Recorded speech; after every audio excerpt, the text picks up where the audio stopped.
Assalamualaikum warahmatullahi wabarakatuh. Alhamdulillah wassalatu wassalamu ala Rasulillah la haula wala quwata illa billah.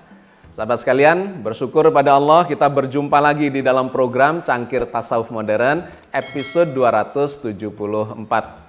Terlebih dahulu saya mohon maaf, di program Hujah dalam minggu ini saya absen dikarenakan ada saudara kakak saya meninggal di Kalimantan, sehingga saya absen untuk memproduksi atau menghasilkan, mengupload program Hujah. Tadi malam sudah datang kembali ke Surabaya dan hari ini kita memiliki atau bertemu lagi di dalam program Cangkir Tasawuf Modern episode 274. Kita masih akan melakukan kajian mendalami terkait dengan jati diri kita sebagai manusia. Dikarenakan memang Al-Quran mengamanatkan kepada kita, kalau kita ingin mengenali Tuhan kita lebih dekat lagi, maka salah satu caranya adalah kenali ciptaannya.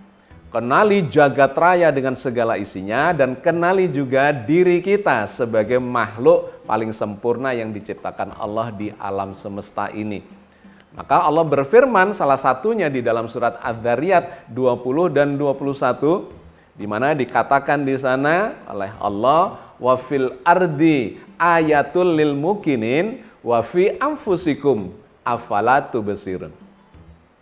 Dan di bumi itu terdapat tanda-tanda, ayat-ayat Allah, pelajaran, hikmah bagi orang-orang yang yakin.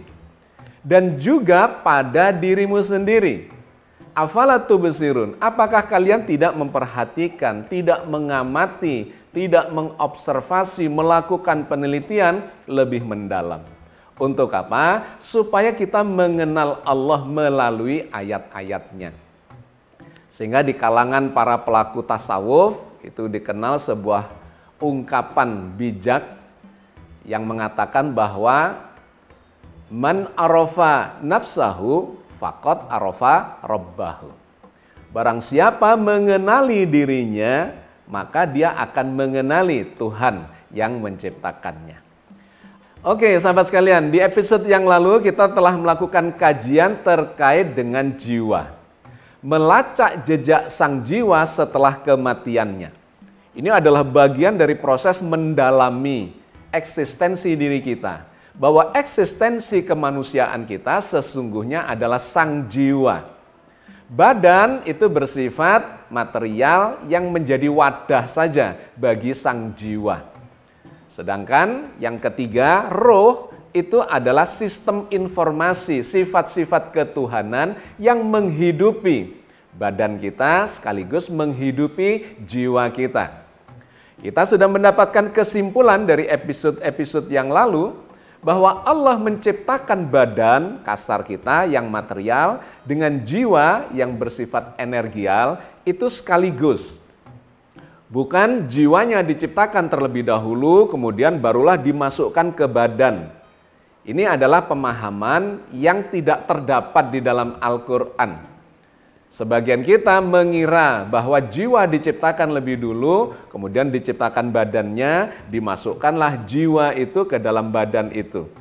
Sehingga ada yang berpendapat bahwa jiwa manusia itu mengalami proses reinkarnasi, dikarenakan jiwanya masuk ke suatu badan yang mengalami kematian dan masuk lagi, dipindahkan lagi ke badan yang lain, nanti mengalami kematian, dipindahkan lagi ke badan yang lain, dan seterusnya. Kita sudah membahas tentang itu, Islam tidak mengenal reinkarnasi dikarenakan badan dan jiwa itu sesungguhnya diciptakan secara bersamaan. Detailnya silahkan dilihat di episode yang lalu. Hari ini kita akan progres lagi untuk membahas tentang perjalanan sang jiwa itu. Setelah diciptakan bersamaan, kemudian mengalami kehidupan di dunia ini, maka badan kasar kita, badan material kita bisa mengalami kehancuran, kerusakan. Itulah yang disebut sebagai kematian. Ketika mengalami kematian badannya, kerusakan badannya, organ-organ vitalnya, bahkan seluruh triliunan sel-sel tubuhnya, maka jiwanya itu bisa terlepas dari badan kasarnya. Maka muncullah apa yang disebut sebagai nyawa. Apa itu nyawa? Nyawa adalah badan halus. Kalau dalam istilah Al-Quran, sebutannya sama dengan jiwa, yaitu nafs. Tetapi dalam bahasa Indonesia kita mengenal istilah nyawa, di mana nyawa itu adalah jiwa yang terlepas dari badan kasarnya ketika mengalami kematian. Nah, kita sudah menyimpulkan di episode yang lalu bahwa badan halus itu adalah badan yang bersifat energial dalam wujud gelombang.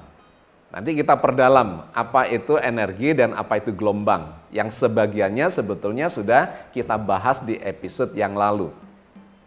Poin pentingnya adalah badan halus manusia terlepas dari badan kasarnya ketika badan kasar itu mengalami kerusakan, dan kemudian badan halus ini bisa mandiri, tidak terikat lagi dengan badan kasarnya. Nah, ini nanti yang menjadi pertanyaan dari sebagian kawan di dalam forum, dan hari ini akan kita jawab. Apakah badan halus itu yang bersifat energial, bersifat gelombang, itu bisa mandiri, terlepas dari badan kasarnya? Dan apakah itu mendapatkan penjelasan secara ilmiah, secara saintifik? Tapi kita sudah menjelaskan, menyimpulkan di episode yang lalu bahwa Al-Quran menggambarkan badan halus itu bisa terlepas dari badan kasarnya, dan kemudian dikatakan oleh Al-Quran mereka itu masih tetap hidup. Salah satu ayatnya di dalam surat Ali Imran ayat 169. Wala tahsabanal ladzina qutilu fi sabilillahi amwata bal ahya'un inda rabbihim yurzaqun.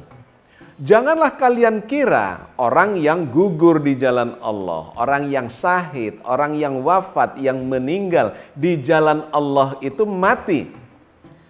Bahkan mereka itu hidup, bal ahya'un. Mereka itu hidup. Inda rabbihim yurzaqun, di sisi Allah dengan mendapatkan rezeki. Poin penting yang ingin saya sampaikan adalah orang yang mati, badan kasarnya rusak, sesungguhnya dia tidak mati, dia tetap hidup. Dia tetap hidup di alam yang berbeda. Diceritakan dalam banyak ayat yang lainnya. Salah satunya di dalam surat Al-Mu'minun ayat 99 dan 100 yang sudah kita bahas di episode yang lalu, tetapi hari ini kita kutip kembali untuk menyambungkan dengan kajian kita kali ini. Di dalam surat Al-Mu'minun 99 dan 100 itu Allah berfirman, Idza jaa ahadahumul maut qala rabbirji'un la'alli a'malu sholihan fima taraktu kalla innaha kalimatun huwa qailuha wa min waraihim barzakhun ila yaumi yub'atsun. Dan ketika datang kematian kepada salah satu dari orang-orang yang berdosa itu, maka dia mengatakan, qala rabbirji'un, Tuhanku kembalikan saya hidup kembali di dunia, agar aku bisa melakukan kebajikan-kebajikan yang dulu aku tinggalkan atau tidak aku lakukan. Tetapi kata Allah di dalam ayat itu, kalla, gak bisa. Innaha kalimatun huwa qailuha. Itu tinggal perkataan, ucapan yang dia ucapkan saja. Kenapa? Karena dia sudah mengalami kematian, badan kasarnya sudah rusak, digambarkan tidak bisa lagi kembali ke dunia. Dijelaskan di situ, wa min waraihim barzahun ila yaumi yub'atsun. Di belakangnya itu sudah ada dinding pembatas, dinding dimensi yang menyebabkan dia yang masih hidup itu di alam yang berbeda tidak bisa lagi kembali ke alam dunia. Barzah, istilah yang dipakai di situ adalah dinding yang membatasi nyawa atau jiwa yang sudah lepas dari badannya itu nggak bisa kembali lagi ke dunia. Wa min waraihim barzakhun. Di belakangnya ada dinding pembatas yang membuat dia tidak bisa kembali sampai ila yaumi yub'atsun. sampai nanti datangnya hari di mana dia akan dibangkitkan dari alam barzah itu kembali ke badan fisiknya. Oke, detailnya silakan dilihat di episode yang lalu, tapi poin penting yang ingin saya sampaikan adalah Al-Quran memberikan informasi. Jangan kau kira orang yang mati itu mati, mereka itu sesungguhnya tetap hidup, masuk ke alam yang berdimensi lebih tinggi, dan dia memiliki kesadaran yang penuh di sana. Bahkan memorinya juga sangat tajam, sehingga dia ketakutan ketika melihat alam yang tadinya dia kira itu tidak ada, ternyata dia masuk ke alam itu dan kemudian menemui kenyataan bahwa dia salah ternyata. Dulu tidak melakukan kebajikan-kebajikan yang dianjurkan, diajarkan oleh agama, oleh Tuhan kepada Rasul-Nya dan disampaikan kepada kita semua.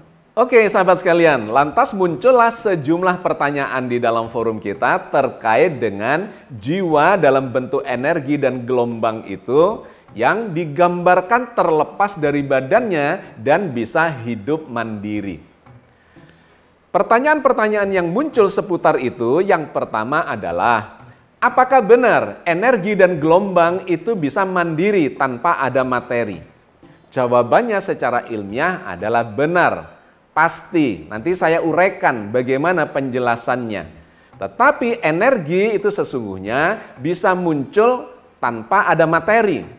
Bahkan sebelum materi itu eksis, sesungguhnya yang eksis itu adalah energi. Ya, nanti kita perjelas di bagian berikutnya. Demikian pula gelombang. Gelombang itu sebagai salah satu bentuk perwujudan dari energi, dia ini bisa lepas dari materi.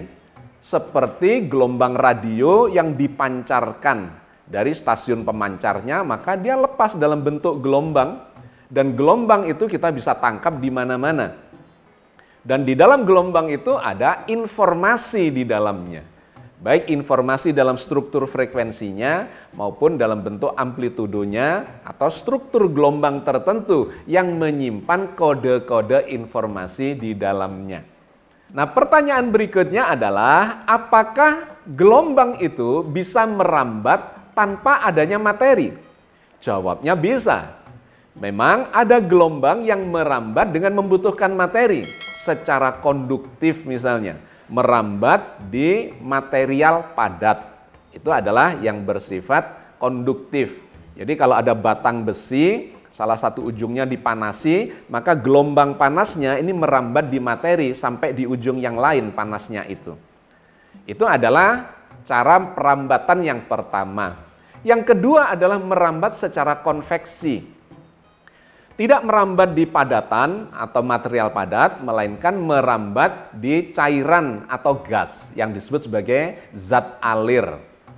Jadi kalau kita memanaskan air, panas yang ada di bagian bawah dari kompor itu, dia akan merambat secara konduktif dan kemudian secara konveksi dengan mengalirnya zat alir yang dipanaskan itu. Dan masih merambatkan panasnya secara gas. Air yang tadi dipanaskan semakin panas, maka zat cair itu akan menguap menjadi gas dan masih bisa meneruskan gelombang panasnya. Tetapi yang ketiga ini adalah rambatan secara radiatif. Itu tidak membutuhkan medium material.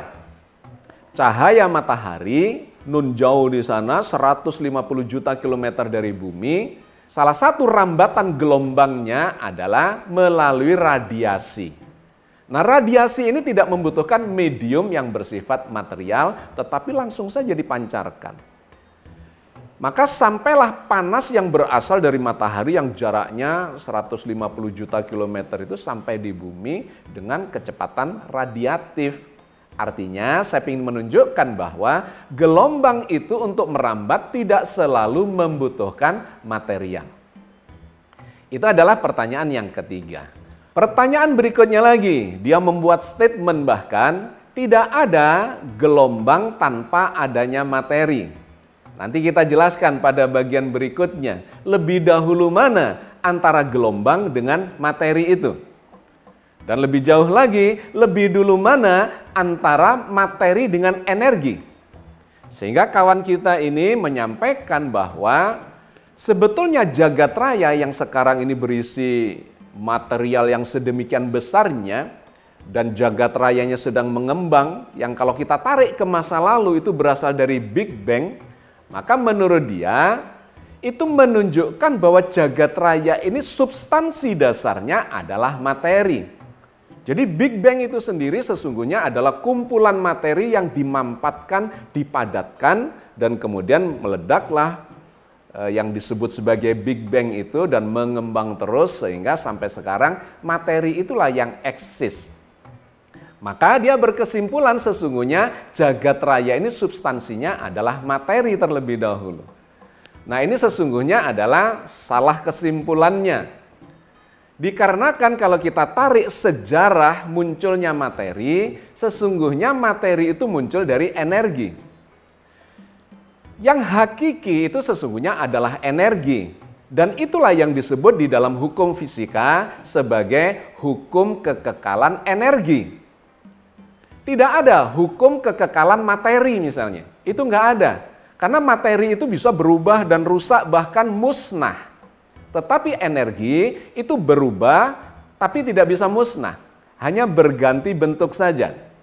Dari energi nuklir menjadi energi panas, menjadi energi elektromagnetik atau energi magnet, atau menjadi energi listrik, menjadi energi kimiawi, mekanik, dan seterusnya. Energi terus berubah tetapi tidak pernah musnah. Sebaliknya dengan materi, materi itu bisa mengalami kemusnahan. Bahkan sekarang pun kita bisa melenyapkan materi itu. Kalau di dalam laboratorium fisika modern misalnya dikenal ada reaksi anihilasi. Anihilasi atau annihilating itu adalah pemusnahan. Materi ditabrakkan dengan antimaterinya, maka lenyaplah materi itu. Berubah menjadi apa? Berubah menjadi energi. Bisa menjadi seberkas cahaya atau sinar gamma misalnya. Partikel dengan antipartikel ditabrakkan, disebut dalam reaksi anihilasi itu, maka partikel dan antipartikel itu lenyap, berubah menjadi sinar gamma. Jadi materi itu bisa dilenyapkan. Tetapi energinya tetap ada, berubah bentuk saja. Sehingga kalau kita tarik sejarah ke masa lalu, materi itu adalah fase terakhir dari eksistensi. Materi yang sekarang ada, ini kalau ditarik ke masa lalu, dalam ukuran yang semakin kecil jagat rayanya, maka suhunya semakin panas. Jadi benda-benda padat, material padat, itu kalau ditarik ke masa lalu dengan suhu yang semakin panas, maka yang terjadi adalah dari bentuk padat ke masa lalu itu menjadi cair. Cairan ini kalau dipanaskan lagi ke masa lalu, maka menjadi gas. Gas itu tersusun dari partikel-partikel yang molekul-molekulnya atau atom-atomnya renggang. Tetapi kalau kita panaskan terus, maka partikel-partikel atau dalam bentuk molekul dan atom itu akan terurai menjadi partikel-partikel subatomik, menjadi inti atom dan elektron-elektron. Dan partikel-partikel kecil di kelasnya elektron yang disebut sebagai lepton itu. Tetapi kalau inti atom ini kita panaskan lagi ke masa yang semakin miliaran tahun ke masa lalu, maka inti atom itu pun akan terurai menjadi partikel-partikel subatomik, menjadi proton, menjadi neutron, dan seterusnya. Dan ketika kita panaskan lagi, semakin ke masa lalu, suhunya semakin tinggi, maka proton dan neutron itu pun akan terurai menjadi quark. Nah, apa itu quark? Quark itu adalah gumpalan energi. Nah, di level ini muncullah apa yang disebut sebagai mekanika kuantum, karena di bagian yang sangat kecil itu perilaku materi itu kemudian tidak lagi kita bisa gambarkan sebagai partikel yang material, yang bendawi itu. Melainkan di situ keberadaan eksistensi material itu menjadi terpecah menjadi apa yang disebut sebagai quark, di mana quark itu memiliki 6 jenis quark yang sudah kita bahas di episode yang lalu. Ada up down, ada charm and strange, ada top and bottom. Nah, kumpulan kombinasi dari partikel-partikel quark itu akan membentuk materi. yang lebih besar. Nah, quark itu dalam sudut pandang pembentukan material jagat raya itu bisa diibaratkan sebagai batu-batu kerikil. Tetapi ada yang lebih halus lagi, pasir-pasirnya, dan lebih halus dari itu yang disebut sebagai lepton. Di antaranya adalah elektron, ada neutrino, dan seterusnya ada 6 macam juga di situ. Nah, antara quark dan lepton ini kemudian diikat oleh apa yang disebut sebagai boson. Jadi ibaratnya kita membuat bangunan, sebuah gedung, itu adalah campuran dari batu-batu dicampur dengan pasir, kemudian ada semen yang mengikat itu. Nah, semen yang mengikat inilah yang disebut sebagai gaya-gaya kuantum, ada 4 di situ. Yang dia ini bersifat mengikat ini supaya jadi materi, jadi benda, dari partikel menjadi inti atom, menjadi molekul, dan kemudian segala material yang ada ini. Apa yang disebut sebagai boson? Ini adalah partikel-partikel virtual, partikel kuantum. Jadi kalau disebut virtual itu sesungguhnya dia tidak ada partikelnya. Cuma dibayangkan sebagai sebuah partikel yang membawa gaya. Ada gaya dorong, ada gaya tarik, ada gaya ikat yang menyatukan elemen-elemen dasar dari jagat raya itu. Ada yang disebut sebagai WZ boson. Itu adalah gaya ikat yang memunculkan partikel-partikel subatomik. Nah, partikel subatomik ini diikat lagi lebih besar dalam bentuk inti atom, sehingga muncullah apa yang disebut sebagai atom, dan itu menjadi dasar terbentuknya atau struktur paling dasar dari terbentuknya benda-benda di seluruh alam semesta. Gaya pengikatnya namanya adalah gluon, yang juga dikenal sebagai gaya nuklir kuat. Yang itu kalau dipecah akan memunculkan energi nuklir yang sangat besar. Jadi ada gaya nuklir lemah yang mengikat partikel-partikel disebut sebagai WZ boson, kemudian berkumpul menjadi inti atom, diikat oleh kekuatan yang diwakili oleh gluon, partikel pembawa gaya nuklir kuat. Kemudian dari sini ditambah dengan elektron membentuk atom. Di situ yang mengikatnya adalah gaya elektromagnetik yang diwakili oleh foton. Dan kemudian membentuk sistem yang lebih besar lagi antar benda-benda langit dalam skala makrokosmos yang diikat oleh partikel virtual yang namanya graviton menghasilkan gaya gravitasi.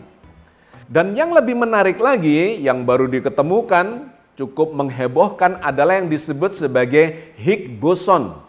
Dikenal juga sebagai partikel Tuhan. Menariknya, partikel Tuhan ini atau Higgs boson inilah yang memberikan massa. Dan massa itu adalah sifat dasar dari materi.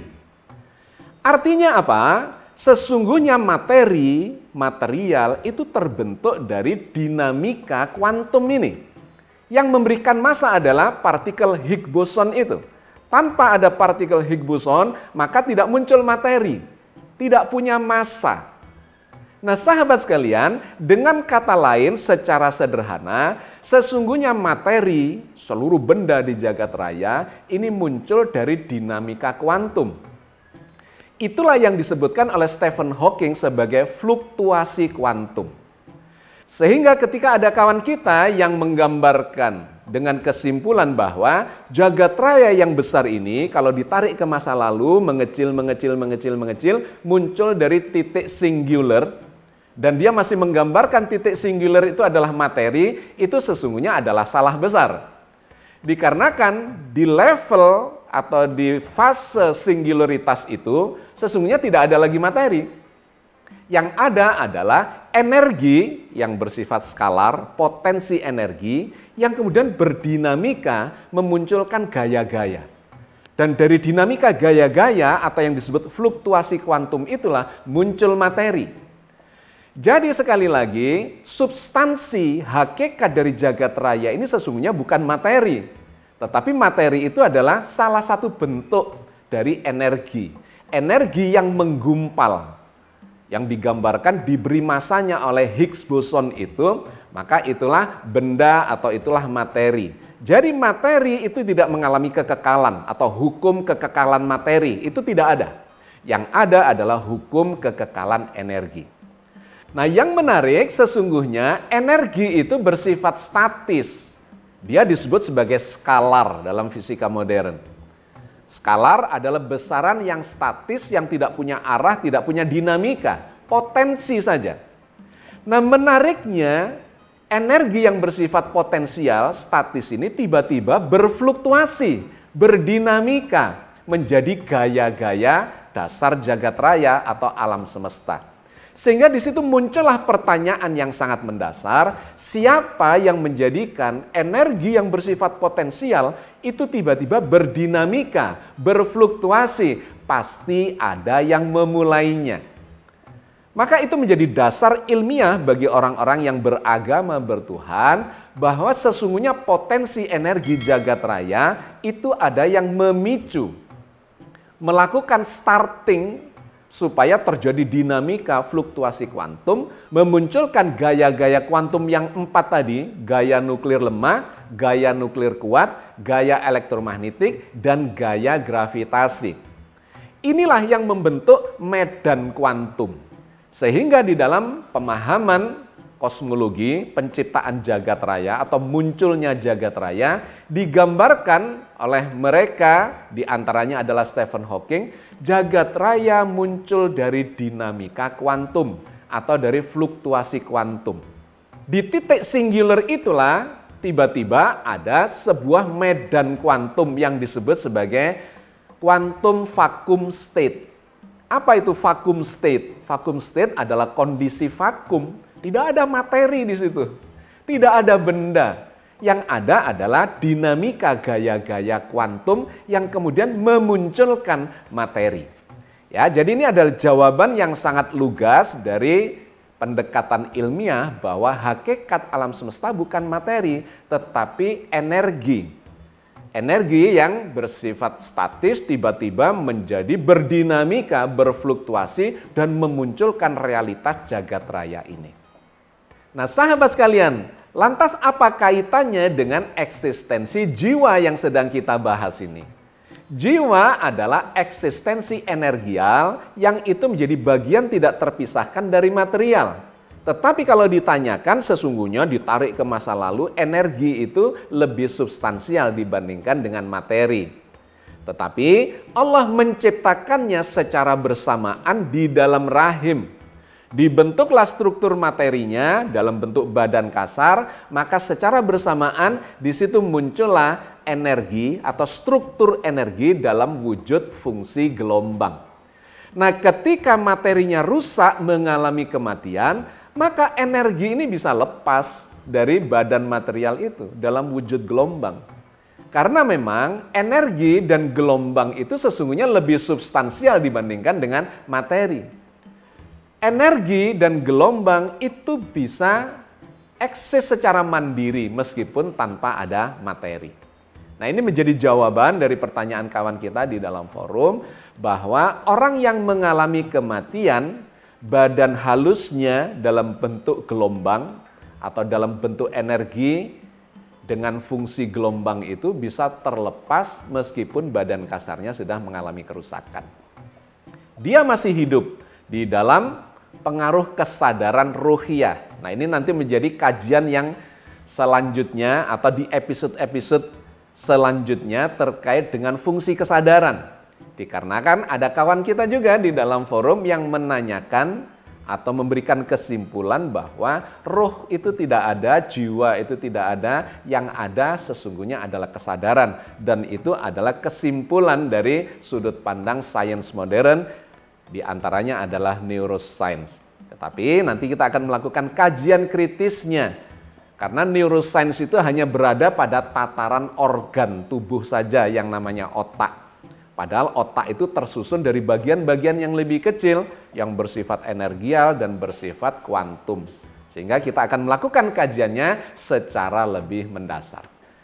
Sementara kita cukupkan sampai di sini kajian menarik kita terkait dengan eksistensi sang jiwa itu yang bisa terlepas secara mandiri dan kemudian masuk ke alam berdimensi yang lebih tinggi sambil membawa seluruh memori dan amal perbuatan yang telah dilakukan selama kehidupannya di dunia.